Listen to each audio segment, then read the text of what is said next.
Assalamualaikum warahmatullahi wabarakatuh. Salam sehat, salam unggul, salam sejahtera bagi kita semua. Perkenalkan, saya Abdul Aziz SEMM. Saat ini best di bisnis digital Universitas Sentiwaluyo. Saat ini salah satu mata kuliah yang saya ampu di mata kuliah kompetensi yang ada pada prodi bisnis digital Universitas Sentiwaluyo, yaitu salah satunya manajemen produk. Nah, pada mata kuliah manajemen produk di sini capaian pembelajaran yang mata kuliah yaitu tentang memahami menerapkan konsep dan kerangka kerja manajemen produk. Yang selanjutnya, mahasiswa diharapkan mampu memahami merumuskan konsep tentang mengelola sebuah produk yang berkesinambungan. Sehingga untuk mata kuliah di sini itu fokus dalam mata kuliah ini tentang portofolio produk pada tingkat strategik dan keputusan manajemen produk, meningkatkan atau memperluas portofolio produk melalui inovasi yang berkelanjutan dan strategi bauran pemasaran secara keseluruhan. Nah, khususnya dalam mata kuliah di sini adalah bagaimana mahasiswa akan mempelajari tentang mata kuliah manajemen produk di sini berkaitan dengan strategik produk. Nah, sehingga pokok bahasan pada mata kuliah manajemen produk di sini salah satunya yaitu pengantar manajemen produk, rencana pemasaran, analisis pesaing, potensi pasar dan perkiraan penjualan, mengembangkan strategi produk, ekuitas merek, proses manajemen merek strategis, dan perencanaan dan menerapkan program pemasaran merek.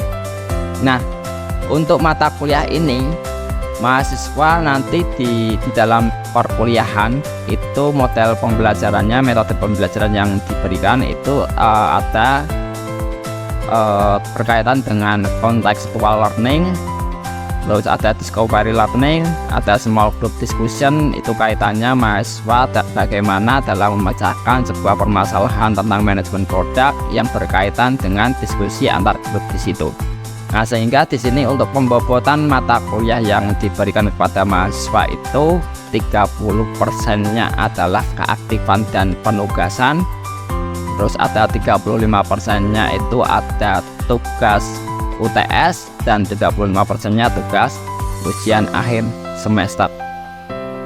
Nah, untuk selanjutnya bisa dilihat untuk berikut video pembelajaran salah satu perkuliahan pada manajemen produk yang ada pada semester 5. Berikut, terima kasih. Baik, Assalamualaikum warahmatullahi wabarakatuh. Waalaikumsalam warahmatullahi wabarakatuh.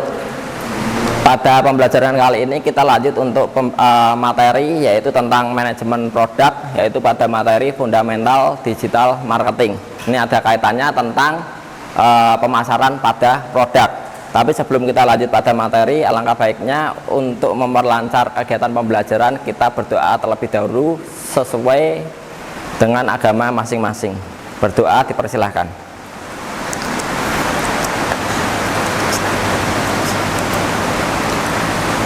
Selesai. Baik, sebelum kita mulai, saya ingin evaluasi terlebih dahulu pada materi sebelumnya, yaitu tentang mengelola informasi pemasaran berkaitan dengan proses manajemen produk. Nah, mengumpulkan informasi pemasaran itu fungsinya untuk apa? Mungkin di sini Mbak Adel. Fungsinya untuk apa, Mbak Adel? Mengelola informasi pemasaran.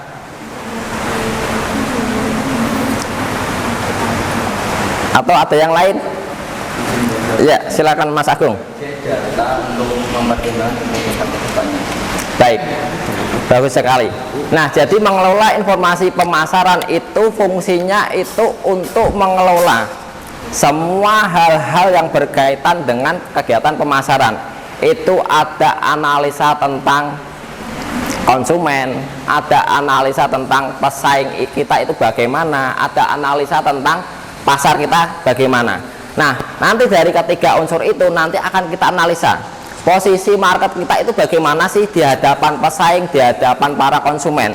sehingga ini nantinya bisa menjadi evaluasi bagi produk kita ke depannya itu seperti apa, yang harus kita kembangkan di bagian apanya sih. Keluhan dari konsumen itu sebaiknya harus kita tangani, sehingga ke depannya produk kita tetap bisa berkelanjutan di eksistensi pasar yang saat ini berubah-ubah. Nah, saat ini kita akan mempelajari yang namanya fundamental digital marketing.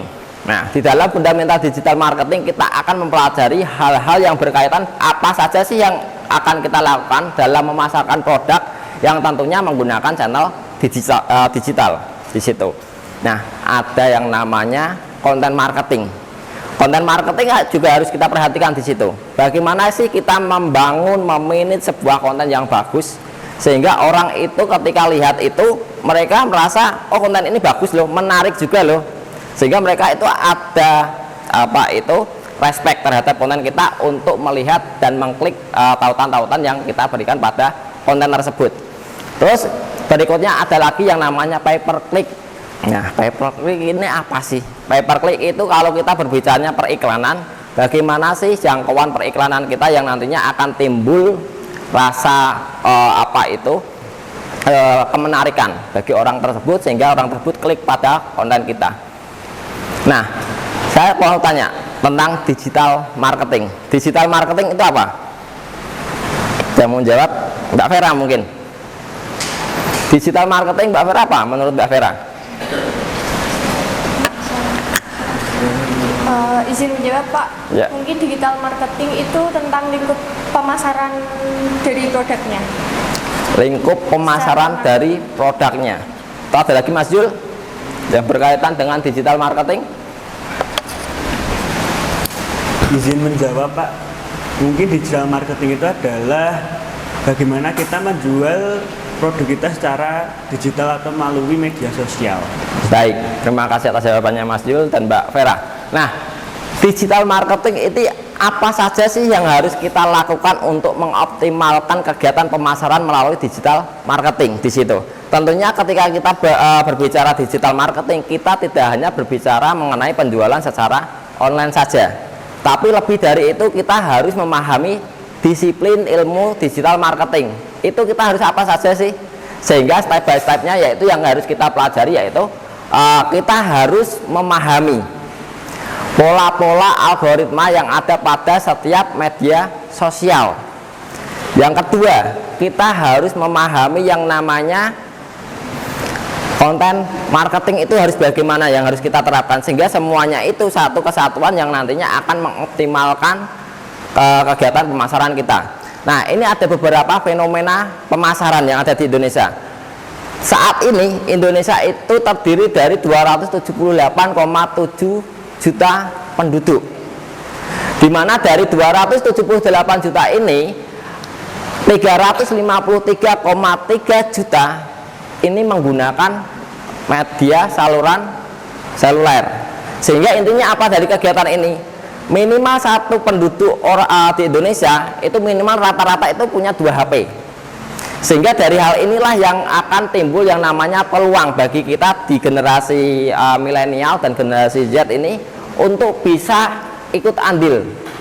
Bagaimana sih kita mengoptimalkan kegiatan pemasaran sehingga orang lain itu bisa mengenal produk kita, bukan hanya melalui sarana offline saja, tapi juga melalui sarana digital. Ini akan lebih jauh sebarannya untuk menjangkau masyarakat secara luas di situ. Nah, ini ketika orang itu searching internet itu rata-rata yang cari apa sih? Nah, ini dari riset yang dilakukan. Ini rata-rata orang itu mencari tentang informasi. Ada informasi tentang produk, ada informasi tentang akademisi dan lain sebagainya. Rata-rata orang itu mencari tentang rekomendasi produk yang bagus itu seperti apa. Sehingga ketika kita melihat dari fenomena ini, alangkah baiknya ketika kita mau melakukan kegiatan pemasaran, kita harus mengetahui terlebih dahulu kata kuncinya. Sehingga kata kunci inilah yang nantinya akan menemukan orang ketika orang tersebut searching produk. Misalkan kita mau berjualan tentang handphone, ya, tentang handphone, merek kita sebaiknya kita langsung asumsikan semua saja. Ada Oppo, itu kasih tagar saja semuanya. sehingga untuk mempermudah produk kita menemukan seorang customer di situ. Customer ketika mau mencari handphone, otomatis produk kita lah yang nantinya akan direkomendasikan pada orang tersebut. Nah, ini ada beberapa fenomena media sosial yang paling banyak digunakan oleh masyarakat Indonesia. Yang pertama melalui WhatsApp, ada Instagram, ada Facebook, ada TikTok. Nah, ini paling banyak, ranking teratas untuk menduduki media sosial, sehingga ketika teman-teman mau memasarkan produk, keempat inilah yang paling dominan harusnya, yang harus dipertimbangkan bagi kalian ketika memasarkan sebuah produk. Oke, apa saja sih yang harus kita pelajari ketika kita mempelajari yang namanya fundamental digital marketing? Yang pertama ada konten marketing di situ. Nah, tentunya dalam kita mengembangkan sebuah produk itu harus kita kenalkan, memang harus kita pasarkan, sehingga brand produk kita itu mempunyai yang namanya brand equity yang kuat. Bagaimana sih kita membangun brand equity? Ya salah satunya ini, dengan membangun yang namanya konten marketing. Tentunya dalam membangun konten marketing itu ada beberapa syarat yang harus terpenuhi. Yang satu, bagaimana sih kita membangun sebuah konten yang konten tersebut itu bisa menarik dari sisi pelanggan ataupun customer. Nah, itu bagaimana sih yang harus kita asumsikan? Kita lihat saja konten-konten yang ada di konten periklanan yang ada di luar sana. Contohnya Thailand. Di Thailand itu ketika menerapkan sebuah konten itu rata-rata menggunakan 3 unsur: sarana hiburan, edukasi, dan penyampaian sebuah produk. Produk itu maksudnya apa sih intinya? Nah, maka disampaikan di akhir manfaat dari produk itu apa. Nah, ketika penonton, ketika iklan yang ada di Thailand itu lewat di beranda, misal di video, maka rata-rata itu tidak di skip karena apa? Ya karena itu dikemas dengan menggunakan embel-embel hiburan, sehingga orang pada dasarnya ketika sudah bekerja penat, yang dicari apa? Hiburan, santai. Ketika disuguhin iklan yang monoton sifatnya, orang pasti akan bosan, di skip akhirnya. Nah, sehingga di sini ketika kita mempelajari yang namanya fundamental digital marketing, kita harus mempelajari yang namanya konten marketing terlebih dahulu. Kita ketahui syarat apa itu membuat sebuah konten yang menarik itu seperti apa. Nah, yang kedua adalah native advertising. Native advertising di sini itu kaitannya dengan penyampaian produk. Produk kita itu bisa diterima karena apa? Atau mungkin dari ketika melihat iklan itu yang menarik, mungkin di situ sudah diembel-embelin sama produk yang menarik, yang manfaatnya segudang, maka orang akan tertarik di situ. Sehingga ketika kita melakukan kegiatan pemasaran produk, kita harus bisa memperhatikan apa sih keunggulan produk kita, apa sih yang harus kita tawarkan produk itu kepada konsumen, sehingga kita akan mengetahui di situ, oh selama ini iklan kita itu bagaimana sih. Nah, yang selanjutnya adalah search engine marketing. Bagaimana produk kita itu ataupun konten kita itu bisa dilihat oleh orang lain. Ketika orang lain itu searching di media sosial, iklan kita bisa nongol di situ. Itu bagaimana?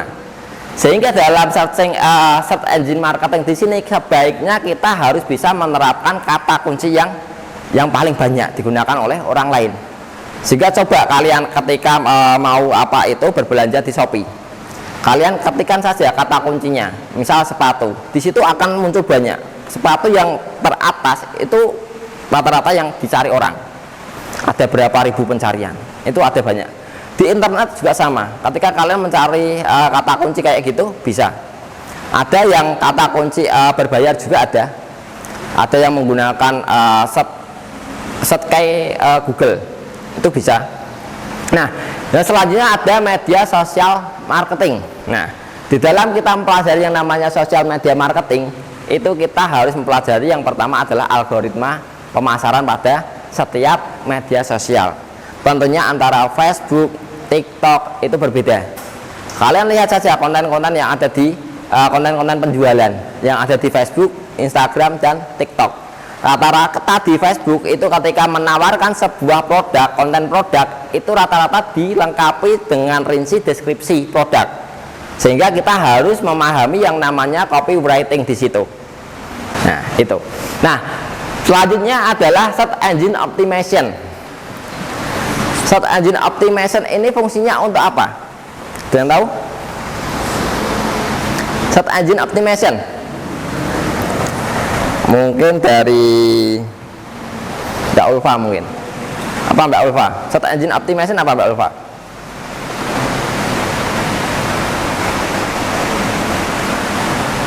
Search engine optimization. Mungkin mesin pencari, Pak. Mesin pencari. Nah, search engine optimization ini berkaitan untuk memaksimalkan konten kita itu bagaimana sih? Sehingga dari hal ini yang harus kita pelajari ya tentunya algoritmanya itu. Algoritma dari setiap media sosial yang terpenting kita bisa menggunakan yang salah satunya adalah organik ataupun AdSense. Tapi ketika kita mau menjangkau orang yang lebih spesifik, ya kita harus menggunakan AdSense di situ, ads atau periklanan berbayar. Di situ sudah bisa diatur apa itu geografisnya itu lingkupnya mana. Contohnya Semarang. Demografisnya itu ketika kita mau menyasar produk kita kemana? Misal orang yang berusia 15 sampai 20 diatur bisa. Orang mungkin dalam kategori jenis kelamin cewek bisa. Kalau kita mau jualan kosmetik kan tetap sasaran kita cewek enggak? Iya kan? Mungkin enggak kalau kita jualan kosmetik misal bedak. Cowok juga pakai enggak? Pakai juga cowok. Cowok saat ini juga pakai. Oke. Nah, sehingga harus kita spesifikkan produk itu ketika kita mau jual itu sebenarnya harus kita bangun yang namanya tujuan. Perencanaan di awal itu harus jelas. Produk itu mau kita tujukan kepada siapa, fungsinya apa, produk itu manfaatnya apa. Itu harus jelas sehingga orang akan mengetahui secara gamblang. Orang-orang saja ketika sudah tahu saja pakai banyak yang nanya, apalagi tidak dikasih deskripsi, ya kan? Nah, yang selanjutnya adalah landing page. Landing page itu adalah tampilan. Kalau kalian punya mungkin marketplace, nah tampilan marketplace kalian itu seperti apa? Yang menarik itu seperti apa? Mungkin kalian itu punya apa itu blog. Kalau blog itu desainnya bisa dirubah-rubah. Tergantung selera kalian itu seperti apa, kalian mendesainnya seperti apa, sehingga orang ketika mau tertarik dengan produk kalian bisa mengunjungi blog kalian. Itu landing page. Nah, selanjutnya adalah pay per click. Pay per click ini berkaitan dengan hal-hal misal kalian itu beriklan melalui sosial media itu berbayar. Setiap klik pada konsumen, calon konsumen itu maka uang kalian yang akan kalian itu periklankan di situ. Misal kalian beriklan itu 50.000, setiap kliknya berapa kalian? Misal setiap kliknya 1.000 rupiah, ya uang kalian akan hilang 1.000 rupiah itu. Tapi imbasnya apa? Imbasnya orang tersebut sudah mempunyai keinginan di situ untuk membeli setelah klik iklan ataupun tautan dari periklanan tersebut. Nah, tapi pay per click ini itu bisa diasumsikan pada YouTuber juga. YouTuber itu ketika mau monetisasi itu bisa diperoleh dari sini. Ketika videonya diklik, maka klik itu akan berwujud pada jam tayang. Nah, jam tayangnya itu nanti akan dimonetisasi selama berapa jam, berapa ribu jam. Nah, itu penghasilnya dari pay per click juga. Nah, proses penciptaan pembelian. Nah, pada dasarnya orang ketika ingin membeli sebuah produk itu dasarnya dari awareness, yaitu calon customer itu melihat produk kita dulu. Sehingga yang pertama yang harus kita lakukan, bagaimana sih customer itu bisa melihat konten kita, bisa melihat produk kita di media sosial. Nah, itu yang paling sulit. Nah, sehingga kita harus memahami optimalisasi pada pemasaran produk. Yang kedua yang timbul adalah setelah kita melihat iklan, sehingga akan timbul di situ. Kita tertarik tidak pada produk itu dari kita melihat iklan? Sehingga dari dua asumsi ini yang harus kita tekankan apa? Konten marketingnya. Konten marketing itu dianggap menarik itu yang harus bagaimana? Nah, itu yang harus kita buat. Nah, setelah orang itu bisa tertarik, maka akan timbul yang namanya consideration. Orang itu akan menimbang. Nah, yang selanjutnya adalah evaluasi. Customer akan mengevaluasi kembali. Apakah saya mau membelinya sekarang atau di kemudian hari? Oh, ternyata saya ingin membelinya sekarang, sehingga di sini akan timbul yang namanya purchase di situ, menciptakan yang namanya pembelian. Nah, Ini adalah ada target market. Yang namanya kita mau memasarkan produk, tentunya kita akan mempelajari yang namanya target market kita harus bagaimana. Sehingga yang timbul pertama kali adalah perencanaan produk. Perencanaan pada produk kita tujukan kemana? Siapa orang yang membutuhkan produk kita? Misal kita mau jualan skincare misalkan. Skincare itu biasanya fokusnya itu kepada siapa? Perempuan. Sehingga fokus yang pertama, perencanaan yang pertama adalah produk itu kita tujukan pada perempuan. Oke. Yang kedua, target market kita itu di rentang usia berapa sampai berapa? Kalau pengguna skincare.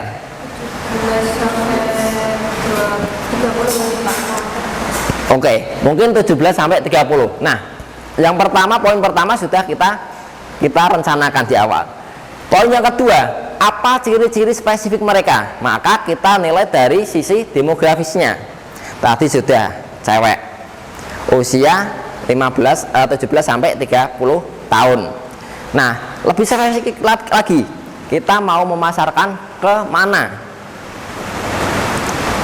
Rata-rata orang Indonesia perilakunya ketika berbelanja kemana? Shopee. Oke. Rata-rata berbelanja di Shopee. Ini kita nilai dari perilakunya. Oh, oke. Ketika orang banyak itu berbelanja di Shopee, maka kita harus mengiklankan di Shopee. Kita harus berjualan di Shopee untuk menggait konsumen yang lebih luas lagi. Nah, selanjutnya yang ketiga yaitu di mana Anda bisa menemukan mereka. Tadi sudah dikatakan di Shopee. Nah, maka di Shopee untuk menggait konsumen yang lebih luas, kita harus menerapkan beberapa hal di situ. Mungkin kita ikut yang namanya flash sale untuk menarik orang-orang lain untuk berbelanja ke kita. Biasanya kalau flash sale itu kan sering dilihat. Nah, terus kita terapkan juga harga diskon. Orang kalau dapat diskon pasti seneng, sehingga itu cukup menarik. Terus ada lagi yang namanya periklanan di Shopee. Nah, kita terapkan juga di situ. Itu kaitannya untuk apa? Untuk menggait orang yang lebih luas lagi. Bukan hanya satu wilayah Kabupaten Semarang misalnya, tapi seluruh Indonesia harus kita gait di situ. Nggak mungkin kita melakukan pemasaran produk, tapi produk kita itu hanya dikenal oleh masyarakat satu lingkup Semarang saja. Nggak mungkin. Nah, yang selanjutnya adalah channel apa yang akan Anda gunakan untuk mengakses mereka. Mengakses loh ya. Kalau tadi memasarkan, menjual itu di Shopee. Tapi kalau mengakses, menemukan customer itu kemana? Misal kita jualannya di Shopee, ya kan?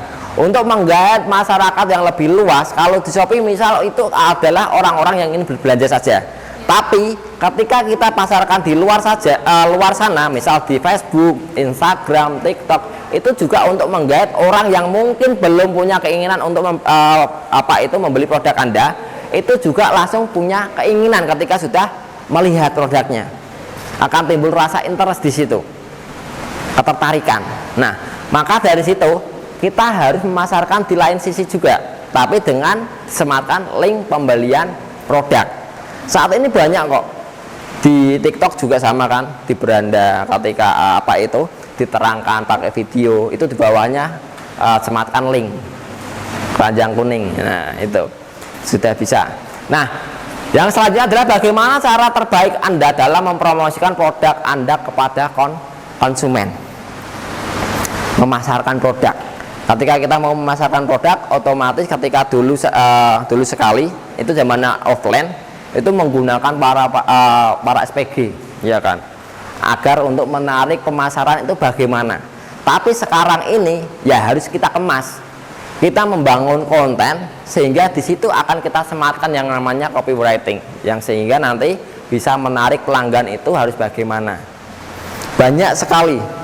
Dan kemarin juga saya juga pernah menemukan itu waktu lewat di area Demak, itu ada orang jualan mie ayam, tapi di depannya ada semacam MMT, itu mengatakan bahwa telah hilang uang 10.000. Kalau ada yang menemukan bahwa sini saya kasih uang satu mangkok mie ayam, itu juga termasuk copywriting sebenarnya. Nah, sehingga copywriting sudah sejauh itu. Orang bikin video, orang bikin periklanan dan lain sebagainya, tulisan, itu juga terkait copywriting juga. Orang bisa menganggapnya itu menarik itu bagaimana ya? Kita sematkan tulisan-tulisan yang menarik di situ. Nah, itu salah satunya copywriting. Nah, selanjutnya adalah apa keluhan mereka tentang produk Anda. Sehingga kalian yang berjualan juga harus menuruti perkembangan zaman, kebutuhan dari konsumen kita harus bagaimana. Nah, selanjutnya strategi. Kita tadi sudah menetapkan target. Selanjutnya target kita sudah terima, kita sudah merancang, baru kita terapkan yang namanya strategi. Strategi pemasaran kita harus bagaimana sih? Yang pertama adalah gunakan buyer persona. Buyer persona di sini adalah bagaimana cara kita menemukan sebuah pelanggan. Tadi sudah kita bahas, yaitu kita bisa menerapkan periklanan. Periklanan dengan membangun sebuah konten marketing. Nah, yang selanjutnya adalah identifikasi tujuan dan alat. Alat dan tujuan di sini adalah kaitannya kalian itu mau menggunakan channel apa. Oke, jualan kalian ke Shopee. Tapi untuk memaksimalkan untuk pengenalan produk, kalian bisa menggunakan channel Facebook, ya kan, Instagram, TikTok dan lain sebagainya. Nah, selanjutnya adalah fokus pada blogging. Fokus pada blogging. Fokus pada blogging ini keterkaitannya sama bagaimana kalian ini membangun sebuah tulisan. Nah, tulisan ini itu berkaitan dengan copywriting. Fokus pada penerapan copywriting yang menarik untuk pengguna di Facebook misal. Sehingga orang-orang itu ketika melihat apa itu konten kalian itu bisa tertarik. Nah, selanjutnya itu evaluasi saluran pemasaran digital yang ada. Misal, kalian itu menogunakan saluran digital Facebook. Selama ini jangkauannya berapa sih kalian itu beriklan? Oke, katakanlah selama ini dengan menggunakan 300.000 per iklanan selama 1 bulan, saya bisa menjangkau katakanlah 20.000 orang. Nah, dari 20.000 orang yang sudah menciptakan pembelian berapa banyak? Kita analisa di situ. Bisa tidak menutup keuntungan yang kita terima? Bisa tidak menutup biaya yang kita keluarkan tadi 300.000? Bisa enggak? Maka itu harus kita evaluasi lagi. Kalau tidak worth it, berarti sarana periklanan kita, media periklanan kita tidak sesuai di situ. Ya harus kita kembangkan. Mungkin kita di situ harus memahami algoritma dari sosial media itu. Misalkan Facebook. Facebook tentunya ada sarana dalam kita memahami. Nah, kita lanjut saja. Nah, selanjutnya ada demand generation. Bagaimana sih kita menerapkan yang namanya permintaan yang berkelanjutan? Nah, tentunya semua orang pasti mempunyai keinginan. Keinginan orang untuk sebuah produk itu apa? Keinginan orang akan sebuah produk. Misal Mbak Adel. Mbak Adel ketika mau membeli produk yang dirasakan itu apa? Yang diinginkan akan produk itu. Manfaatnya, ya. Manfaat. Dari manfaat itu akan timbul yang namanya kepuasan. Dari kepuasan itu akan timbul yang namanya loyalitas. Sehingga dari loyalitas tersebut maka akan timbul yang namanya demand generation di situ. Mungkin sekian. Ada yang menanyakan? Di akhir sesi ini saya ingin memberikan sebuah tugas, yaitu tentang coba kalian itu membuat sebuah content writing terhadap usaha yang kalian ingin kembangkan. Misal kalian ini berkeinginan untuk membuka sebuah usaha di situ. Nah, coba kalian itu bikin yang namanya copywriting. Nanti di pertemuan selanjutnya nanti dikumpulkan semua. Berarti ini kita di hari Senin. Nanti hari Senin depan nanti dikumpulkan semua ya, berkaitan sama copywriting. Dah, mungkin cukup sekian. Nanti mungkin ini pelajaran terakhir ya. Nanti setelah sebelum kita akhiri, ucapan terima kasih. Mungkin sebelum kita akhiri, berdoa dulu menurut agama masing-masing. Doa dimulai.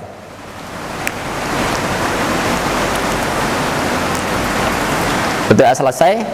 Sekian dari saya materi yang bisa saya sampaikan.